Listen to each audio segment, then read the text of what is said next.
thank you for joining us. And those of you who joined us earlier, thank you so much. It's been great to have everyone's support, and I hope this has been helpful. And I will just quickly introduce myself. I'm Kim Dixit, the CEO and co-founder of the Red Pen. And we are an education consultancy based in Mumbai for the last 9 years, who are supporting families with undergraduate application process, as we're discussing tonight, but also boarding schools, MBA, postgrad, all kinds of educational choices and decisions at different levels, and even supporting schools with their counseling needs around the world. So we are a global team of consultants, though we are based in Mumbai. We have, we're supporting families and also have consultants in different parts of the world. And my co-founder, my partner Namita is here with us tonight. She's the president of the Red Pen, and she'll be supporting me in answering your questions from the Q&A box, which is the next thing I want to say. So the way that we do this is the Q&A box is there on everybody's Zoom screen. Please use that box to ask any questions that you have of Joshua. And we will, after his presentation, kind of ask some of our questions, ask some of your questions, mix them together, make sure everybody's questions gets answered. That's the idea. So yeah, is there anything I've forgotten, Amita? All good. We can let Joshua take over. To you, you can start sharing your screen, and we will be back on with questions shortly. Great. So hopefully I do this right. This is where I always make the joke that I did not study computer science at the University of Toronto, so the fact that I'm able to operate a PowerPoint, let alone attend a Zoom chat, is brilliant as far as I'm concerned. Everybody can see the screen all right? Yes, thank you. Wonderful. So my presentation today will be as brief as possible. I'm looking for approximately a half hour. I may even come in a little short of that because, again, I know there's lots of questions, and I'm really delighted to get to them. My hope today is that the presentation will serve in many ways as an introduction to the University of Toronto. And really, it's structured around sort of three key takeaways. The first, really introducing you to the University of Toronto, not only as Canada's flagship research university, and indeed the best university in Canada, but also introducing the University of Toronto to you as one of the top universities in the world. Now, I often find the hard work of establishing that is actually done for me. I often, the reason people attend these webinars is because they're aware that U of T is a top-ranked university. But again, we'll talk a little bit about that. The second key takeaway today is to really talk about how U of T is a network of unique communities. And so U of T is not simply a single entity, but rather a single entity made up of many different communities or layers of communities. And the third takeaway from today's presentation, hopefully, is really providing you with a bit of understanding of just how flexible the degree program is. And moreover, how North American style education. So this is something that we share not only with other universities in Canada, but indeed our peer institutions in the United States, really allows students to customize a degree experience. And that I think U of T in a really unique way leverages this flexibility with the huge range of programs available to students. It really allows a student to create a bespoke or tailor-made education experience. So with that, let's get started. Like I said, the first takeaway today is sort of establishing U of T in your mind, if it isn't already, as Canada's sort of top research university. This is something that is painful maybe for Canadians to do, to be braggadocious in one way or another. And indeed, it's no small feat that U of T is ranked as highly as it is, not only in the world, but in Canada, because indeed Canada is home to a number of excellent universities. In fact, some of you may have already attended some webinars of my colleagues from other Canadian universities. But U of T is really proud to sort of sit atop that pile of excellent schools. We really owe our reputation to a legacy of discovery and innovation that has always been a part of the University of Toronto story. I'll make a little Coles note here, a housekeeping note, that I do have two small children in the house, and so you may hear them excitedly chatting away to their mother downstairs.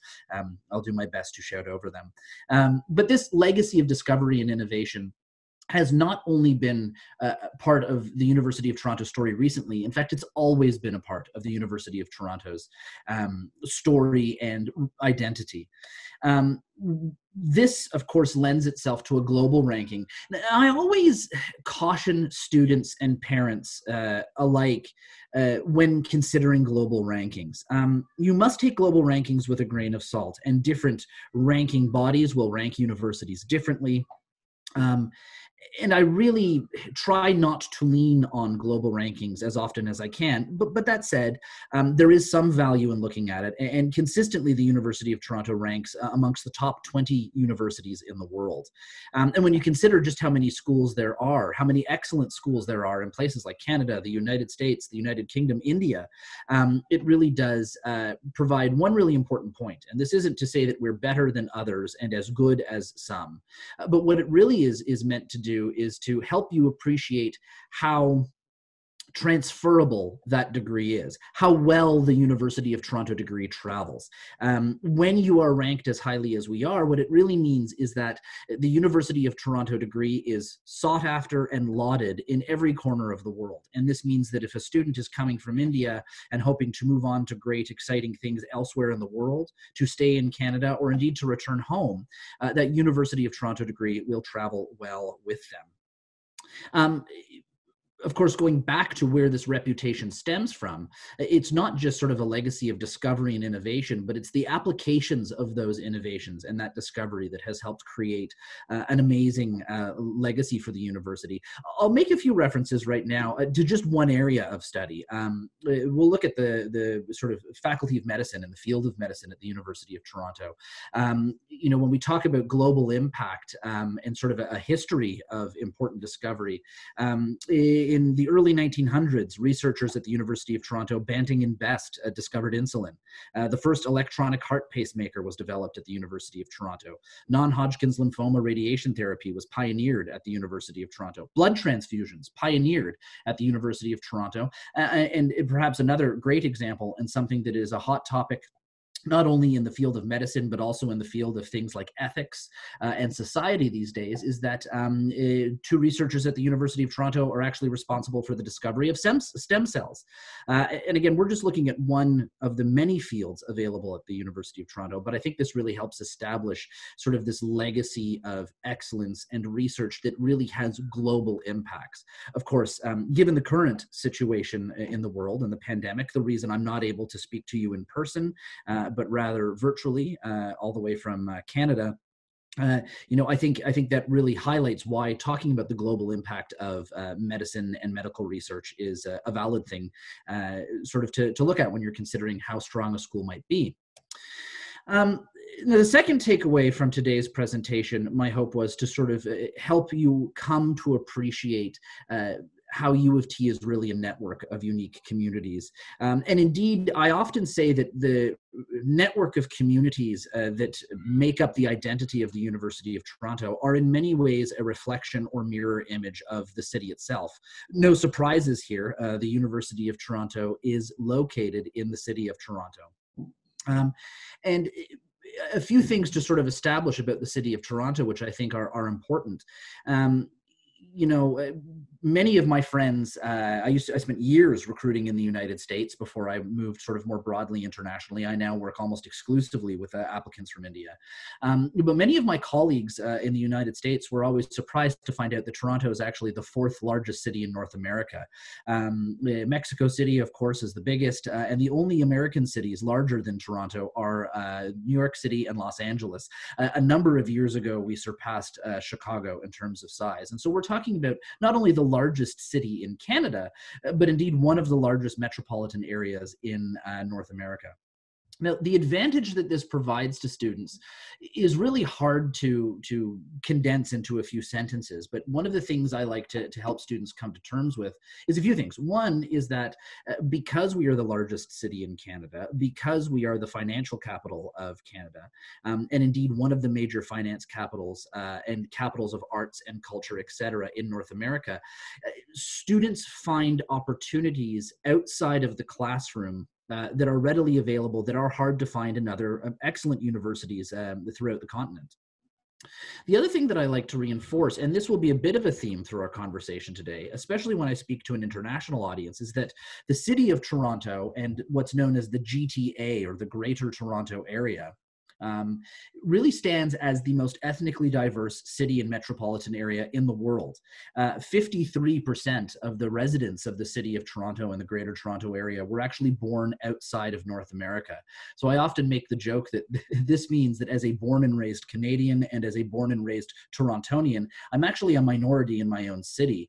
And I think this is precisely what makes the city of Toronto a wonderful place to raise a family, a wonderful place to find yourself as a student, and really, again, establishing it as one of the most dynamic and livable regions in the world. No matter where you are from, no matter where you plan to go, you will see yourself reflected not only in the student body at U of T, but indeed amongst the citizenry of the city itself. A little bit of a nod to our history and how it ties into the city of Toronto. The University of Toronto was founded back in 1827, which is very old by Canadian standards. Of course, I'm always humbled when I speak to an audience made of folks from India and the United States, but Canada as it exists today is an incredibly young nation. In fact, so young that the University of Toronto predates the existence of the country of Canada, and indeed the city of Toronto by a number of years. So U of T is actually older than both the country and the city itself. Now, this creates a really interesting dynamic with the city and the country. As Toronto grew into the largest city in Canada, U of T has grown to become the largest university in Canada. And again, this is something that U of T and its students can leverage in a number of different ways. Moving on, now, and as you'll see, it's the same building there back from 1827 to today. This allows us to offer students a range of not only program options, but indeed communities. And a great introduction to the layers of communities at the University of Toronto is our 3 campuses. One of the many monikers of the university is that the University of Toronto is one university with 3 campuses. Starting in the west, we have the University of Toronto Mississauga. Then we are looking at, in the heart of the city, the St. George campus, and then completing our trip to the east, we rest at the University of Toronto Scarborough campus. I'll take a few moments to just describe what makes these campuses different from one another. You might imagine one of the most popular questions I get, and perhaps if someone joins us late in the presentation, someone may ask this question, and this is from students and parents alike, is which is the best campus? Or which is the most prestigious campus? Or which campus provides the most recognized degree? And the answer to all of those questions is it is one university. It is the same degree, it is the same quality of education, it is the same admissions committee that is admitting students to all 3 campuses. The purpose of having 3 campuses is really by way of offering students as much variety as possible. So what we mean to say here is that when you look at campuses such as the Mississauga campus or the Scarborough campus, they stand in stark contrast to the St. George campus, not only because they are larger in terms of their geographic footprint, each sits on several hundred acres of protected green space, but moreover, they actually have the smaller student populations. So what this means is that when a student is considering the University of Toronto, right off the bat, they actually have a choice in terms of campus environments. Are you the kind of student who's looking for a small or mid-sized university campus that sits on acres of protected green space? Are you the kind of student who wants to walk out of your class or your residence and find themselves surrounded by the forest and fields and river valleys and creek beds, herds of deer roaming around on campus? Or are you the kind of student who wants to be right in the heart of a city? And so our St. George campus, the oldest and first campus of the University of Toronto, happens to be where my office is. In fact, my office is just a few hundred meters to the west of the building on your screen, showing the St. George campus. It's also the campus I attended when I was a student. This campus sits in the heart of the city itself. Like I said, it was there before the city was founded, and so the city of Toronto has quite literally grown around that St. George campus. So again, same quality of education. In many cases, in fact, the vast majority of cases, the same programs of study being offered across all 3. And we'll touch on this in a second. But really, we're talking about different atmospheres and environments. Like I said, we'll talk about programs of study in a moment, and here we are at that slide. The University of Toronto is really famous for offering an enormous number of programs. The vast majority of those rest, and this is really true of any university, but the vast majority, or the largest selection of program options, rest in what's known as the arts, businesses, and sciences. These are programs that touch on everything from human evolutionary biology to English literature, from commerce and business administration programs to second languages and social sciences and political science. And indeed, you'll find that the arts, business, and science programs are available across all three campuses at the University of Toronto. So again, when a student approaches the U of T and they're thinking about maybe which program they want to study and where they want to study, very often a student is able to choose their campus simply based on personal preference, because again, the majority of programs are available across all three campuses. Now, that said, even within the arts, businesses, and sciences, there are some unique programs available at each campus. I'm sure we'll have questions about this later, but our co-op programs, so those programs which require a job placement, which of course is open to international students, but the programs that require job placements as a part of the graduating criteria, as a component part of the program, those are located exclusively at our Scarborough campus. Scarborough is very much defined as the campus that is best for students who learn best by doing. If you look at the St. George campus, one of the unique program offerings there would be that in the arts and business and sciences, U of T St. George offers over 50 languages to fluency. I actually became fluent in Scottish Gaelic when I was a student at U of T. It's essentially a dead language. There's very few schools in the world that teach it. A bit of a nod to my own personal history, being of Scottish descent. I thought, well, why not?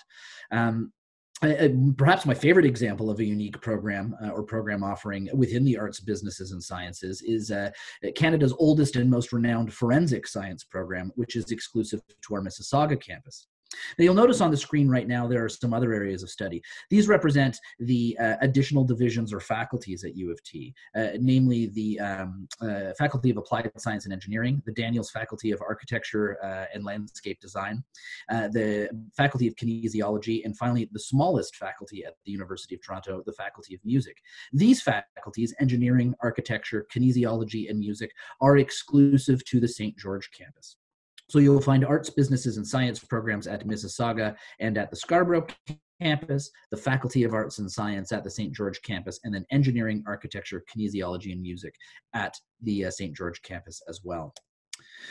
Moving on, I think one of the most important things to highlight, especially when we highlight the fact that we are a large, world-class research university, is the fact that that does not in any way absolve us from the responsibility we have to our students.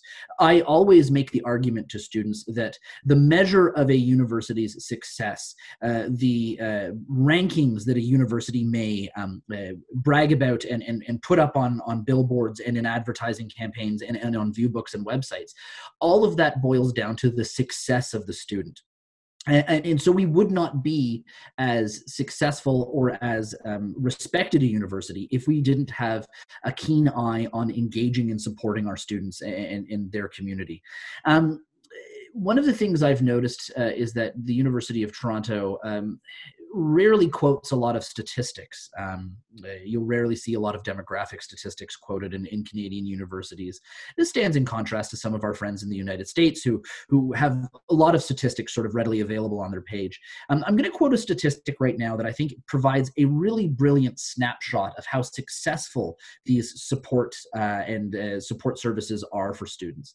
I'm going to speak briefly about the retention rate of the university. Now, a retention rate of a university typically measures the number of students or the percentage of students who move from their first year successfully into their second year and onwards to complete their studies within that original program to which they applied. And the University of Toronto actually boasts a 91% retention rate. Now, everybody at home right now has been on Reddit. Everybody at home right now has been on a chat site somewhere and, heard stories about at U of T that, there's these bell curves, or there's these, we mark really hard and we do all of these things, and there's the dropout rate is huge. Well, it's not. There's a 91% retention rate. And in fact, the 9% of students that don't find themselves retained in their area of study, only a very small percentage of them, in fact, are met with academic failure. The vast majority of those students that aren't retained in their program of study have simply found that they come to an epiphany and they say, well, gosh, you know what, I realize economics isn't really what I want to study. I'm really passionate about literature or something in the arts. And so again, a retention rate doesn't capture those students that move successfully from first year into second year, but change program along the way. So I think it's a really good testament to the support systems available at the university.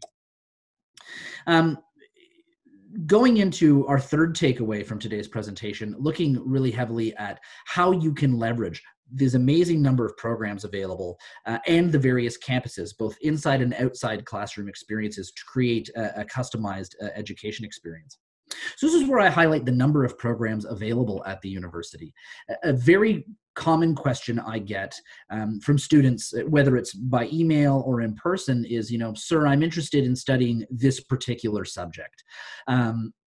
Do you offer it at the university? I often joke with students and say it is easier for me to tell you what we do not offer than it is for me to go through all 700 possible program areas at the university. This is 700 undergraduate program options available to students at the University of Toronto.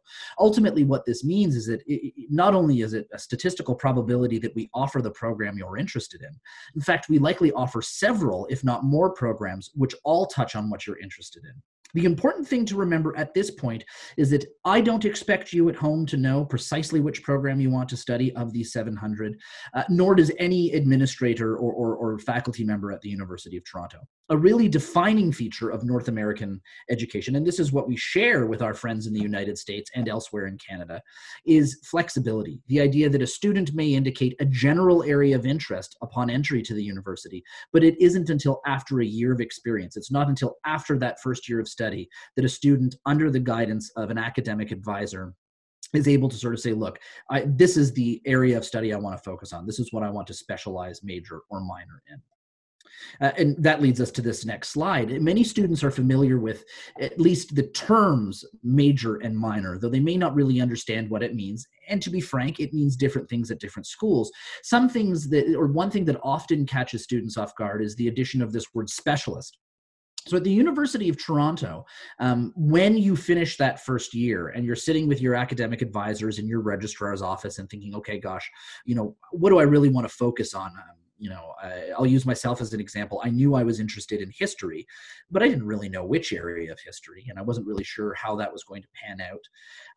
And then, of course, when I entered the university and found out that there were over 10,000 undergraduate courses, I thought, well, my gosh, I really do need the support of an academic advisor to not only help me narrow my areas of interest, but also help me navigate that huge variety of courses available. I was introduced to the specialist majors and minors. And ultimately what this means is that over the course of a 4-year degree, a student who chooses to major in an area of study is dedicating, as you see on your slide there, approximately 50% of their in-class and out-of-class study time to that one area of study. By completing a major, you indeed qualify to graduate with that degree. So as someone who majored in an area of history, I was able to graduate with a Bachelor of Arts. A minor typically represents around 25%. So someone greedy like myself, who wants to study as many things as possible, may study a major and 2 minors. So I majored in Near and Middle Eastern history, and then minored in both anthropology and political science. Well, then there's other folks out there who say, look, you know, I've got lots of interests, but I really am passionate about one area of study. Well, then if you're really passionate about one area of study and your outside interests are limited, you may choose to focus very heavily on that area of study, and you may choose to specialize. Now, specializing or majoring qualifies you for the same degree. So a student who majors in evolutionary biology and a student who specializes in evolutionary biology, both of them are graduating with a Bachelor of Science. But it's really about a student being true to themselves and saying, I'm prepared or interested or desire to commit sort of this much time to a particular area of study. So again, with an enormous amount of flexibility in terms of specialties, majors and minors, double majoring, majors and 2 minors, and then you add to that the fact that there are 10,000 courses within this, you really find that not only are you able to customize your degree by your selection of specialist majors or minors, but even when you find yourself within a program of study, your academic experience is not necessarily a mirror image of your peers, because you've got a huge range of courses to choose from within there. Moving on, it would be unfair of us to brag about, in-class experiences without also highlighting the out-of-class experiences. I think one of the most important things to highlight for students when they're coming from an international audience is that there are no additional benefits in terms of experiences afforded to domestic students that are kept from international students. What this means is that an international student can avail themselves of all of our co-op, internship, or professional experience year options. Your study permit to study in Canada allows you to work part-time both off or on campus. And so again, you can take advantage of workplace opportunities through the co-op programs at the Scarborough campus, or maybe through professional experience year and internship programs at our Mississauga and St. George campus. Research opportunities. We are one of a handful of research-intense universities that provides our undergraduate students with the opportunity to participate in that research. In fact, every year we have students who graduate with undergraduate degrees who are already published researchers in their field. So it's not something reserved exclusively for those master's or PhD students. Another thing I like to highlight is the, learning abroad. Again, I think the student that is often attracted to the University of Toronto already comes from a global mindset. This is a student who is from somewhere else in the world and is already thinking about studying away from home. And in fact, they may be drawn to U of T because of its cultural diversity, because of the city's ethnic diversity, and it may be also because they really desire to take that degree and go elsewhere before they find themselves back at home. And so we're really proud to offer students exchange opportunities with 140 partner institutions in more than 40 countries around the world. And we also have summer abroad programs, which allow a student to take a University of Toronto course with a U of T professor, along with other University of Toronto students, but they happen to do it elsewhere in the world. And then a whole bunch of opportunities for students to collaborate, again, in research with our partner institutions, with graduate students and faculty at the university. Lastly, of course, student life. The university is home to Canada's largest intramural sports program, home to 24 varsity sports. It's hard to believe when you look at me today, but I was a varsity track and field athlete at the University of Toronto. We provide students with a co-curricular record, so that is an official University of Toronto document which highlights and chronicles all of your out-of-class experiences. And at this point, it's almost an out-of-date statistic. It says hundreds of students' clubs. We actually have just over 1,000 student clubs, organizations, and societies. So last part of the presentation before we open it up to questions. Hopefully in this brief introduction to the university and perhaps some cursory research on your own part, you're thinking to yourself, how do I go from watching this webinar to joining the University of Toronto? And this is, again, where I'm really happy to help you. It's really a two-step application process. That's it, 2 steps. The first step is the submission of that application, and it couldn't be easier. There are 2 ways to apply to the University of Toronto. One is through our direct international application, and the other is through something called the Ontario Universities Application Centre 105, or what is shortened to the OUAC 105. Don't panic if you don't remember that. Don't panic if you don't have that written down in front of you. All you need to do is Google. All you need to do is Google apply to universities in Ontario, and the OUAC website will come up. Let's talk about the international application first. This international application is for a student who is not currently living in Canada, who has never studied in Canada, but could still be a Canadian citizen. So a student who has citizenship, let's say through birth, but has never studied in Canada and doesn't currently live in Canada, but of course international students as well. But most specifically, this student is only interested in the University of Toronto amongst the universities in the province of Ontario. If you're interested in more than just one university, I know that my friends from Ryerson University held a webinar with the good folks at Red Pen a little bit earlier this season. You may be interested in Ryerson University and the University of Toronto. Well, great. In that case, you'll want to look at the OUAC application. It's very similar to the sort of world famous Common App in the United States, the sense that this one application allows you to apply to multiple universities in the province of Ontario. Neither application offers a competitive advantage over the other. We do not prefer candidates who use one application. It simply is about making sure that a student chooses the application that suits their needs best. In short, the direct application is cheaper because you're only applying to one university. However, if you're looking at applying to more than one university in the province of Ontario, it makes the most financial sense to use the OUAC application, because for the basic application fee, you can apply to multiple universities. Now, when you apply to the University of Toronto, as I mentioned earlier, you are choosing a campus and you are giving us an indication of a general area of interest, but you're not choosing a program. And what that means is that you can actually apply to the University of Toronto up to 3 times on the single application. You may apply to a program what that really means is that you could apply to one area of study per highlighted spot on the slide on the screen right now. This means that a student could apply to the University of Toronto, Mississauga, the student could apply to the University of Toronto, Scarborough, and the student could apply to one of the highlighted faculties at St. George. Or if a student is perhaps only interested in the St. George campus, they could apply to one program per highlighted faculty. Now that can be a bit confusing, and surely there will be questions about that, not only as this Q&A goes on, but later, and I assure you, you'll be provided with many opportunities to get my contact information to hash that out. But when you submit the application, indeed, you are looking at one of those various sort of one program per highlighted spot on the screen. The second step of the 2-step process, about a week after we receive your application, you'll receive an acknowledgement email from us thanking you for your application. And what this acknowledgement email will also do is give you a link to something called Join U of T. This is your password-protected personal applicant portal on our web server. This is where you will get a complete list of required documents.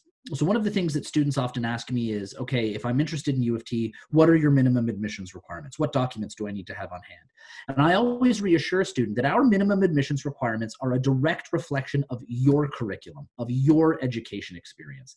The original application, so going back to step 1 here, asks for very basic information. It takes 10 to 15 minutes. It asks you for your name, your contact information, which area or campus of the university are you interested in applying to. And lastly, it asks you about which school you're currently attending. This provides my colleagues in admissions the information they need to say, great, you're an IB student, these are your minimum admissions requirements. Wonderful, you're coming from a CBSE school, great, here's the documents that we need from you.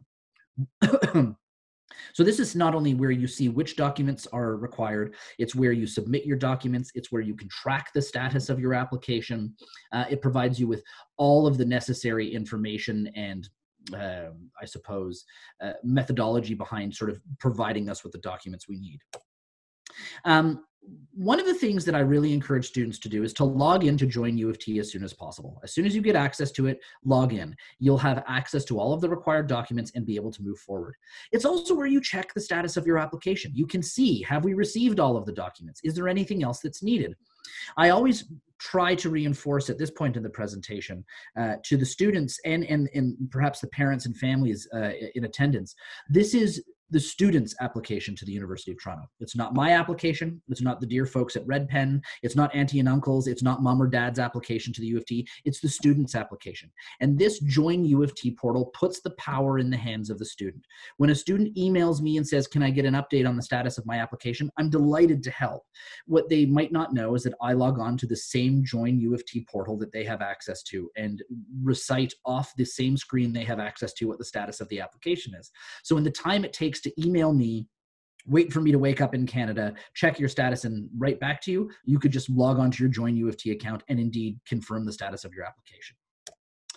Now, one of the things that often surprise students, and I am certain that someone will ask me more questions about this in the Q&A, is what else are we looking for? Great, okay, I'm submitting my transcripts. What else are we looking for? And the answer is nothing. Of 700 programs of study, your screen is currently listing the only programs of those 700 that have any supplementary application. So there is no essays, there are no personal statements. We do not ask for lists of extracurriculars. We do not ask for entrepreneurial background, athletic experience. There are no letters of reference or anything like that. And I'll wait for someone to ask me in the Q&A to explain why. But in these few cases on your screen, there is a supplemental application. They may have short answers. There may be a small essay question related to that faculty. In some cases, specifically with engineering and our Rotman Commerce program, there's even a video question response. But again, these programs are the exception to the rule. In a nutshell, what we'll say is that the University of Toronto does not practice a holistic admissions process. Our admissions process is based almost entirely on academic results. Like I said, happy to discuss that in greater detail in the Q&A, because no doubt a few of you will have some questions about that.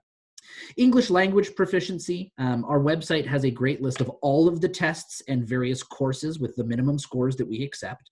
In a nutshell, what I can say to you is this. When you complete the original application to U of T, so step 1 of the 2-step application process, you're asked if English is your first language. What that means is it the language you grew up speaking at home? If you answer yes to this question, you do not need to provide English proficiency. And of course, we take you on your merits and your honesty. If you say that English is not your first language, you will be required to prove English proficiency, even if you're studying in an English-speaking schooling system. So that means that everybody at home right now who's saying, but I go to an American curriculum school, or I go to an IB school, or I go to an A-level school, or I go to a CBSE school, for example. Yes, we're aware that these education boards are taught entirely in English. You still must provide proof of English facility. And it is a required document. You must provide it by the document deadline, which is usually in early February. Perfect segue to our next slide, which is a quick snapshot of what the admissions timeline looks like. So the OUAC application or the international application are available usually in late September, early October of your grade 12 year. As soon as you submit that, approximately a week later, you get access to the second step, which is your Join U of T portal. And from there, you can start to support or start to submit self-reported grades if they are asked of you. Again, if you need to provide any document like a self-reported grade or a supplementary application, that's included in the list of required documents. So you're never left guessing. You're never in a position to sort of say, well, I wasn't sure if I needed to submit that. If it's in your list of required documents, you need to submit it. And if not, you don't need to submit it. Documents are usually due, like I said, in early February. This past year was February 1st. So that means your English proficiency exam as well. And then admissions decisions start to roll out as early as December, but really they start to really roll out in a much larger number sort of in the new year. So from January through to the end of April. So that's a quick sort of snapshot of the admissions process. My advice to all of you ahead of our Q&A right now in the admissions advice would be submit required documents early. The earlier we have something from you, the earlier we can perhaps offer you admission and indeed start assessing your application. Check your email and log into your Join U of T regularly. Again, the power is in your hands. If you miss a required document, it's not because we didn't tell you, it's because you either didn't log into your Join U of T or you weren't checking your email. And continue to work hard. All offers of admission to Canadian universities, and specifically the U of T, are conditional. There are no unconditional offers. And what this means is even after admission has been extended to you, we expect that you will continue to complete your academic year with the same kind of passion and strength that you've shown yourself able to do. As promised, here is my contact information. And in fact, I'll leave this slide up, but no need to move to my closing slide, which is just a stylized picture of a bunch of buildings on our campus. You are always welcome to reach out to me. I head the team of U of T recruiters in India. I travel when there's no pandemic multiple times a year. So you can always email me anytime. That phone number is my direct phone number. If you don't get me, you get my voicemail. And it is currently being forwarded to my mobile here at home, so you can always reach me. And with that, I'd love to open it up for questions and answers. Thank you so much. Great. Thank you so much, Joshua. This has been great. A lot of information. I am waiting now. I mean, I've got tons of questions already, so I'm not trying to look through them and figure out where to start. I am going to share my screen now, and yours will go away. Do I have to relinquish control? I'll share your email address again at the end. Sure, yeah, no problem. Yeah. See, there you are again. So I just wanted to start. I really actually appreciate that you said, you know, you guys do not have a holistic review of admissions. I think that's quite good to hear, because I think people don't really often understand what that means, but whether you have it or you don't have it, you should just be clear. I think that's fine. Yeah. So along those lines, considering that we are, you know, looking at a very different year when it comes to, you know, academic transcripts, extracurricular activities, interviews, campus visits, etc. Will you be evaluating applications any differently this year than in the past, do you think? It's a really good question. I'll try and make the answer as brief as I can, but maybe a bit of context is important to sort of understand the response. So the reason we do not take a holistic approach to admissions, and I want to be very clear that most of our peer institutions do. This is not an indictment on the holistic process. We are not suggesting that looking at non-academic factors is in any way a bad way of admitting students. The reason U of T doesn't is really to be as democratic as possible. What we mean to say is that while CBSE is standardized, IB is standardized, A levels are standardized, it goes on and on, access to extracurricular opportunities are not standardized. And so a student's family situation, a student's living situation, where they find themselves in the world may provide ample extracurricular opportunities or may severely limit their ability to participate in extracurriculars. And so we don't want to disadvantage students with a lack of extracurriculars by assuming it's because of a lack of interest. Now, that said, sort of dovetailing with your question of, if this is how we look at, if all we're looking at is academics primarily, how is that going to change moving forward? Not much, and I'll help you understand why. So our admissions team, yes, usually looks at academic markers. But we have always had a policy, which only rings truer now in the current global situation than ever before, which is that we would never disadvantage a student due to an academic scenario outside of their control. So I'll give you a perfect example. 2 years ago, I was working with a young lady from Delhi. She was offered admission to the university. She had great results, but she absolutely bombed her CBSE board exams. And the reason she did was because she was sick. She had dengue fever. We did not penalize her for this. This was a situation outside of her control. So when a student is perhaps in an education system where their grading scale changes, or exams that are usually available are no longer available, or perhaps a board of education that moves to a pass-fail rather than sort of a proper mark or range of marks, it's really the policy of the university that we're never going to disadvantage a student because of that. Now, I do get to say that I get off somewhat scot-free with this in the sense that I don't actually process applications. I'm not the person looking at the application. And so how my colleagues in admissions will do that is somewhat left to be seen. A young applicant asked me this question last week in a webinar. They said, what's next year going to look like? And I said, to be honest with you, I don't think anybody listening today could tell us what tomorrow will look like in their own neighborhood, let alone what next year might look like in a school system. And so I want to assure everybody at home right now that U of T is in a really lucky position to have the ear of many of your school boards. We are some of the first to know what changes, if any, are happening. And I want to reassure you that you're never going to find yourself in a position where you're disadvantaged because of a decision your school board has made in response to a pandemic.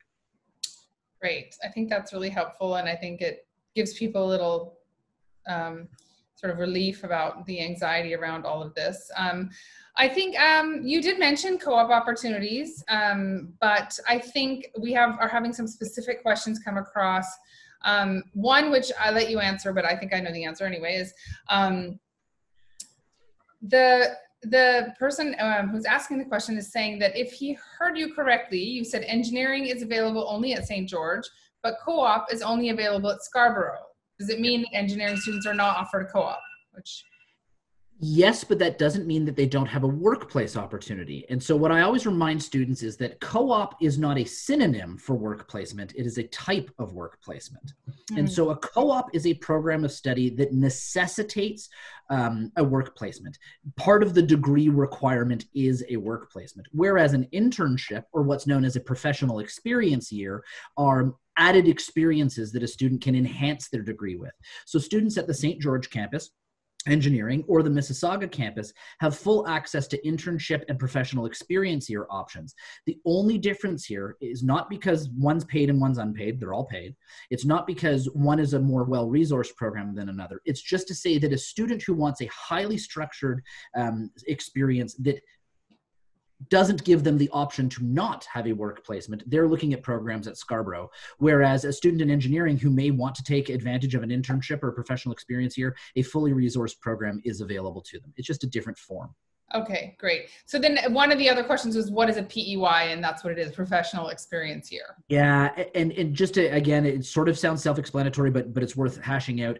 An internship would typically be maybe over your summer months, maybe a month or 2 months, whereas a PEY, it really extends your time at the university. Typically, you take a full year away from study between 3rd and 4th year, and you undergo a 12 to 16-month work placement. Now, the benefit here is that not only are you getting a full salary for that 12 to 16 months, but you're also not paying tuition for that 12 to 16 months. And so some students like it because they want the full year of experience. Other students think, I'd still rather graduate in 4 years rather than making it a 5-year program. So again, lots of options for different types of students. Okay, and just adding on to that, since we were talking about engineering, someone is asking, what is a good IB score for engineering? Great question. What I'll do, and I'm happy to answer these everywhere else, and I'm glad the question was phrased as what's a good IB score rather than what's the cutoff. One of the hardest things to find on our website, in fact, you won't find it, is a cutoff range. And that is because U of T is blessed and cursed with one of the largest and most talented applicant pools in the world. What that means is that we run out of space in all of our programs before we run out of world-class, exceedingly qualified applicants. So it's a blessing, but it's equally a curse because unfortunately we cannot accept every world-class, exceedingly qualified student. So when a cutoff range is provided, when we say this is the cutoff, it sometimes unfairly offers assurance to a student that if they meet that grade or have above, they're guaranteed admission, and it's just not the case with us. So what I often do is say, look, here's what's typically considered competitive.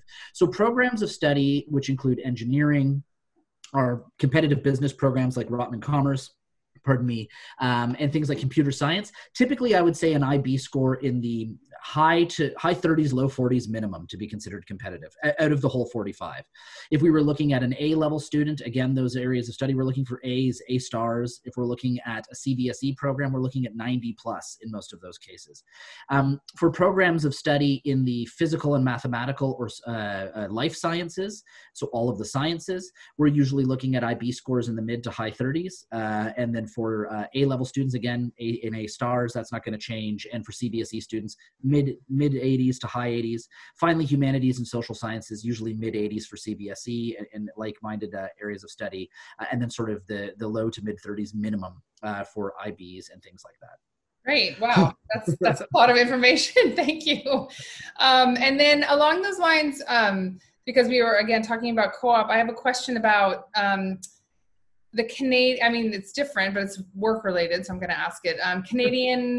Elaborate on the Canadian PR for international students, and yeah. Yeah, happy to do that. So a couple of things to say. The disclaimer right off the bat is that I'm a representative of the University of Toronto and I'm not a legally trained immigration advisor. So anyone that will have a question about getting PR status or what documents are required for a study permit, etc., go to the Canadian Government Citizenship and Immigration website. They're the authority to whom you have to appeal. And please don't hesitate to reach out to me. I can connect you with the legally trained immigration advisors that we have on staff. But one of the things that maybe makes Canada stand in contrast to our friends in the United States is, we share so many similarities in terms of how universities operate, et cetera. One of the major differences isn't just that a student can work on or off campus with a study permit, and they can work full-time on or off campus when they're not studying full-time. So over the summer months, you can work full-time anywhere in the city or the country. But one of the big differences is that upon graduating, a student can remain in country for up to 3 years to work. They do not have to secure work in a limited period of time. I assure you, you will find work quickly, but theoretically you could be looking for work for the full 3 years. The added bonus to this is that PR status an application for PR status can be expedited if you're taking advantage of the sort of 3 years after graduating. The technicalities I'm not aware of. And last but not least, you have full access. All graduates, whether they choose to remain in Canada or not, have full access to our Career Center and support services for the 3 years after graduating in connection to our alumni networks going on past that. Okay, great. I think that answers that question. One of the other questions I have, and so the question of financial support, is something you could speak a little bit more about, but specifically someone is asking about the criteria for the Lester B. Pearson Scholarship. and other scholarships available to the international students. Yeah, I knew those questions would come up. So a couple of things. First is all universities in Canada are publicly funded. So unlike our friends in the US, there are no private institutions in Canada. So there's kind of a catch-22 here. On the one hand, it means that the taxpayer essentially subsidizes international tuition to a certain degree. So don't get me wrong, international tuition is very expensive, but it's significantly less expensive than in the US. However, because our international tuition is subsidized by the Canadian taxpayer, albeit remaining expensive, we are unable to offer financial aid to international students because, again, that financial aid comes out of the public coffers. Now, we are able to offer scholarships, and most Canadian universities will offer a number of international scholarships. U of T is quite lucky because of our financial endowments that we can offer a really large range. I think at the last count, there are no fewer than 120 scholarships available for international students. And remember, there are multiple winners of each of these awards. So it's not like there's only 120 international students who will receive any financial background or benefit. International students, when they apply, are automatically considered for a whole host of merit-based awards. So again, this is based on your academic standing. They may be for as little as a few thousand Canadian dollars. This year, we unveiled our new International Scholars Awards, and there are students who are receiving $100,000 over the course of the 4 years to cover huge portions of tuition. There are, again, specific criteria. So I'm going to refer to a website in a moment. Well, perhaps I'll do that now and then talk about Pearson. So if you go to the scholarships section of our website, and you should be able to find that easily, but if you can't, fire an email to me. I'll send you the link. We have a scholarship sorter, which allows a student to essentially identify themselves as an international student, and it will list all 120 plus scholarships available. It outlines how much money those scholarships are worth. It lets a student know whether an additional application is or is not required. And it outlines in detail the criteria for those scholarships. So I think there's a common misconception that universities have a single set of criteria for all scholarships. And of course, this is not true. In fact, in many cases, whoever leads the endowment to the university gets to set up whatever criteria they want. And so this website is a great way of identifying which scholarships are available and what those criteria are. The Lester B. Pearson Scholarship, which stands as our most substantial award, is a scholarship that is awarded to 37 international students every year. And it covers everything. The only thing it doesn't cover is your flight to Toronto. It covers room, board, tuition, textbooks, incidentals. It's a full ride scholarship. That scholarship is usually looking at a fairly loosely defined combination of both academic and non-academic merits. One of the things I suggest a student do when they're trying to sort of nail down whether or not they're a good candidate is you can actually go to our website and see the profiles of all of the past winners of the scholarship. And it gives you an idea of what kind of student they have been.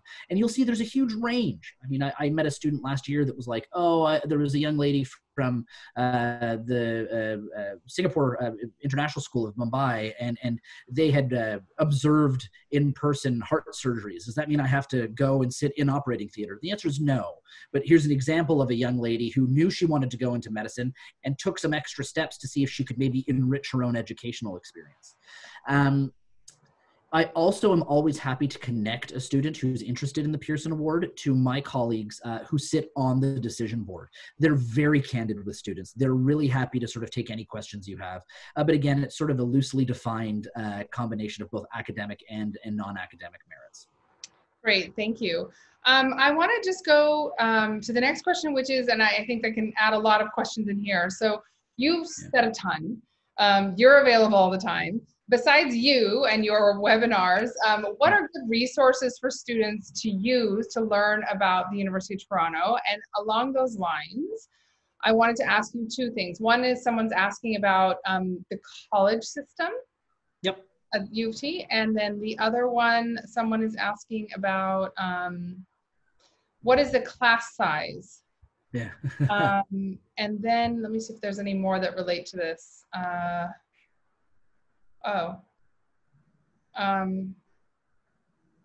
Sorry. Okay. Start, and I shall interrupt you with more questions. Sure. So aside from me, and of course, as much as I'd like to say I'm a great ambassador for student life, I did graduate from U of T when you were all probably in grade 1. And so my student experience isn't as recent as others. So there's great student life website. You can just Google student life at the University of Toronto, and these are websites that are operated by the students at U of T. You'll find email addresses there where you can ask a student. You can ask one of our current student ambassadors questions about what it's like to live on or off campus, what it's like to be a part of the city and the university community at large. A couple of other great resources in terms of getting a sense. So we've just recently launched full virtual tours of the university that are excellent. It gives you not only a great idea of what the campuses look like, but what the classroom spaces look like. They're fully interactive, so it's not like it's just a video. You can stop it, you can spin 360 degrees, you can look up at the ceiling, down at the floor, but it also provides a great amount of context of where the campuses sit within the greater Toronto area. So you get a real sense of the campuses as a whole. Speaking of things like the college system, and I'm glad this question was brought up, part of my presentation was about the layers of community at U of T, and that, you've got learning communities, you've got various campuses. The Faculty of Arts and Science at the St. George campus is the largest faculty at the university. And so it's been broken down into 7 different colleges. I prefer to call them neighborhoods. The reason I prefer that term is that as soon as you use the word college, it brings about an academic connotation. And so a student will say, okay, if I'm going to be a Faculty of Arts and Science student at the St. George campus, there's my son screaming in the background. If you're going to find yourself in that position, how do I choose my college? Well, great. Okay, I'm going to study computer science, which is the computer science college. And the answer is there is no computer science college. It's for all of them. And so what it means is that you can choose a college based on your personal preference. Maybe you're a fan of the architecture. Maybe you are a fan of one of their famous alumni. So I'll use myself as an example. When I applied to U of T at the Faculty of Arts and Science at the St. George campus, I looked at all 7 colleges and I thought sort of internally, what's a reflection of my personality? Well, I'm studying history. And while my college choice isn't dictated by what I study, history is very much an important part of who I am. So I did my research and I found out that Victoria College is the oldest part of the university. The most material and physical history at the entire university is at Victoria College. Well, I'm also a big fan of Canadian writers, and Margaret Atwood, a very famous Canadian author, was a student and alumni of Victoria College. Well, great. And family is very important to me. My mother was a graduate of Victoria College. So all of these little personal things helped me choose Victoria College. I've also had a student from India last year admit that they were a really big fan of Italian food, and they did their research and found out that New College was the shortest walking distance from Little Italy. And they said, I don't care about architecture, I don't care about this, I want to know that I can walk out of my dorm and walk in 10 minutes to get a great Italian meal. That's as good a reason as any to choose one college over the other. Great. Okay, so a couple of other questions about, that people might need resources to find out more about. And these are specific questions about programs and co-ops, like are co-ops competitive? Is architecture available at Scarborough? And can you change between campuses? And then ultimately, can you major in architecture and psychology? I mean, these are very specific questions, so I don't think we'll get to all of them right now, but can you let people know where to find the answers? Yeah, so I mean, one of the best places to find the answers, honestly, is by emailing me, because with 700 programs of study, when it's related to your real personal interest, I want to study this and this, is that possible? Just send me an email and I can tell you. What I can say in a nutshell is this. The Faculty of Architecture, for example, engineering, George campus. Now, does this mean that you won't find courses related to architecture at the other campuses? Surely you will, but you wouldn't necessarily be able to major in architecture at the other campus. Okay. The second thing to point out is that students are never in a position where they're being made to commute between campuses. It's not a terrible commute. The best way I could describe it, again, this is going to be in the context of anyone from Delhi, maybe, but it's like driving between one of our campuses to the next closest one is like driving from Connaught Place to Gurgaon, for example. Depending on traffic, it could be over an hour, it could be 30 minutes, again, depending on traffic. But we're never putting you in a situation where you have to go from a class to this campus to a class to that campus. Your residence, your dining hall, your registrar's office, and your program of study is at a single campus. Of course, you could always take advantage of the resources at other campuses. If you want to take a single language course, by all means, you can go to one of the other campuses. If the book you need is only available at one of the libraries at another campus, by all means, that's fine. When it comes to pairing different programs of study, the one other thing I will say is that when we look at those faculties that are unique to St. George, so engineering, music, kinesiology, and architecture, while they are their own separate faculties, they have a unique arrangement with the Faculty of Arts and Science, which allows a student specializing in architecture, or let's say specializing in engineering, they can also tap into unique minors and additional major options in the Faculty of Arts and Science. Great. I think that hopefully that answers the question. Yeah, no, I think it's a good start.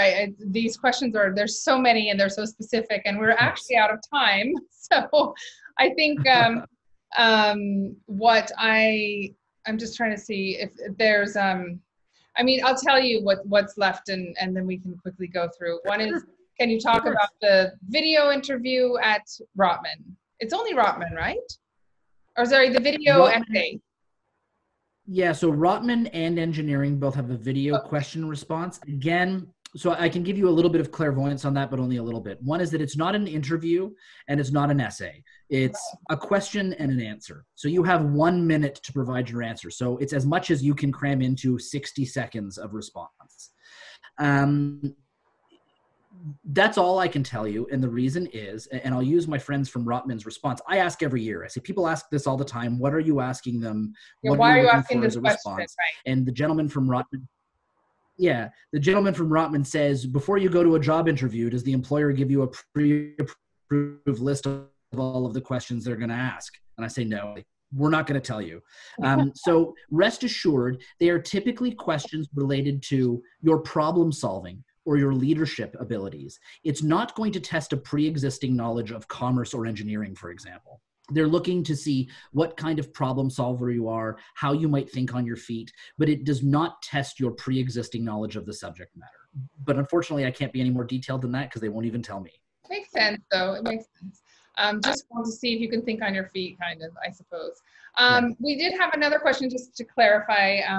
Students do not need to take any standardized tests, no SAT, no subject tests, nothing for any. Yeah, the only students that need to take an SAT or an ACT or subject tests are students who are graduating from an American curriculum school. So if you're going to the U.S. Embassy School in Delhi, or if you're going to any other school sorry that all of my examples are from Delhi right now. I just did a webinar for a school in Delhi earlier today. But if you're doing if you're graduating with a U.S. high school diploma, then you do have to submit an SAT or an ACT.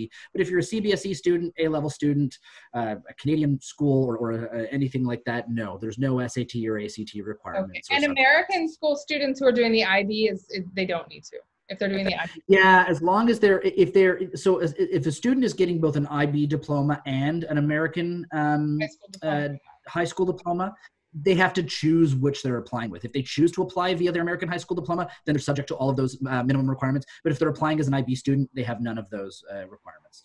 Okay, great. I think I got through like 1/4 of the questions, but I think one thing we've established in this webinar is that you're very approachable and everyone can email you and ask whatever questions they have. One question I will end with, and then I will let you give your piece of advice to international applicants, is do you know if you're going to open in the fall? What are the plans? Great thing. I don't yet. And you can imagine this is a hot topic question. And I do want to not leave you with just, I don't know yet. I think one of the reasons we don't know yet is that with 7 divisions, 3 campuses, and 10,000 courses, it's next to impossible to say, sure, we're only going to be online and this is what it's going to look like. Or yes, we're all in person. I think the administrators at U of T are working very hard to plan for all types of contingencies. And part of the response to that is that ultimately we are still a slave to whatever provincial and federal government policies remain in place in September. I expect that I will be back at my office sometime in the summer, but I'm not sure if that means classes will be offered in person yet. But send me an email. There's a great landing page on our website that it posts an updated day-to-day sort of what's going on with COVID-19 as it relates to U of T. And if you can't find that, just send me an email and I'll forward you the link, and it'll provide you with day-to-day update information. Okay, super. And any final parting advice for the students out there as they plan this next crazy year? Yeah, my final advice would be, and I've said it a number of times, make me your first point of contact. I don't care what your question is. I don't care what it relates to. And I don't care if you think you've already asked it several times. If you're unsure of the answer, let me know and let me see how I can help. Don't be bashful. It's what I do. And it's really my role at the university is to help you navigate this process in any way that I can. Great. And I hope that people take you up on that and ask the questions that we were not able to get to. And this has been super successful. I think this is one of the first webinars where we just haven't gotten to all the questions. So that means it was very popular and thank you so much, Joshua. Thank you so much. Yeah, Joshua. So much enthusiasm. Yeah. And great. We will encourage students to get in touch with you. And thank you so much for joining us.